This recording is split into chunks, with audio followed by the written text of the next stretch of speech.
It was July 31st of 2003 when I came home from shopping with my grandma and I found my family collapsed onto the floor. I had no clue what was going on. All I knew is I just came home and that my dad had left for an ambulance call. He was an EMT and it was raining outside. The next thing we heard was a page come over the pager screaming for help, which was the ambulance driver, calling for more ambulances to come to them. This accident was on Highway 29 going toward Wausau, and the ambulance had rolled over. It hydroplaned on the highway. My dad was left paralyzed from the neck down. And at that time we were pretty shocked. We didn't know what to do.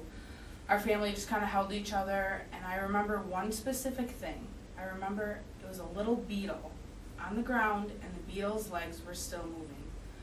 We were all in tears, and I remember looking at my mom and I said, "Mom, I know everything's going to be okay." I'm like, I was very young. I was about 11 or 12, and I looked at my mom and I said, "It's going to be okay because that beetle's moving." To my mom, that felt, like the last thing she wanted to hear, but I knew it in my heart that it was going to be okay. I really did. And so it was okay, and that turned into my hero. And my PowerPoint is about my father. His name is Matt Diker, and I call this PowerPoint from provider to patient. First of all, he's an amazing dad. He used to do things with me all the time and still does, just things are different now.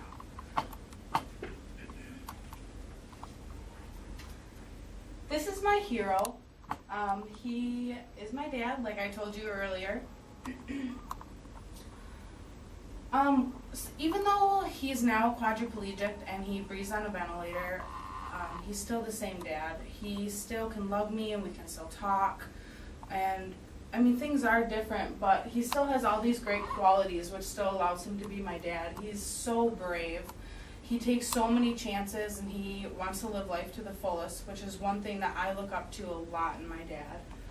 He's still very loving and caring and tries his best. I have a younger brother and he does all he can to help out and make sure that our lives are continuing. He's very supportive, which went with that. And I would say that he's very indescribable. Although this has happened to him, he's very humorous. His humor is just like a shining light. He's an amazing man. One thing that did come out with the accident, he was in this magazine called Emergency Medical Services. It's actually the EMS World is the name of the magazine that goes out. He was in there and they talked a little about the accident, how it happened, and the significant changes in our family that had gone on. Because of the accident, they had a benefit in Weston, Wisconsin, which is around where I'm from. This happened in Mosinee, Wisconsin. They raised $62,000. It went directly toward a new house for us since our house could not be furnished to be handicap accessible. If they wanted to move it up more, it was toward the highway. If they wanted to move the house to the left to make it bigger, it was in the septic area. So we had to kind of start from scratch, and our community was amazing. I will never be able to thank them or anyone else's support enough. There was raffles. It was at a bowling alley, so there was bowling, there was pool going on, dancing, a lot of different ideas that went along with that, dinner too.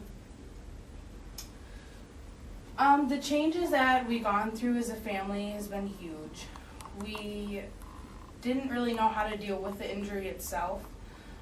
It really changed our family as far as communication. My parents had gotten a divorce. My mom became more of a nurse than a wife, and my dad's attitude drastically changed before he shifted back into being okay. He was very angry and upset at first, and now he has that awesome humor, but I mean, we've definitely been through our struggles, and that shows me the wisdom and the courage that he has and allows me to bring it into my life so I can go from there and learn, what he's given me. So just going through this, the changes that we've had, the scares, obviously it's not very easy having a dad that's a quadriplegic sometimes. He's in and out of the hospital a lot. It's really scary. His heart stops a lot. So we have a lot of scares, but we overcome those.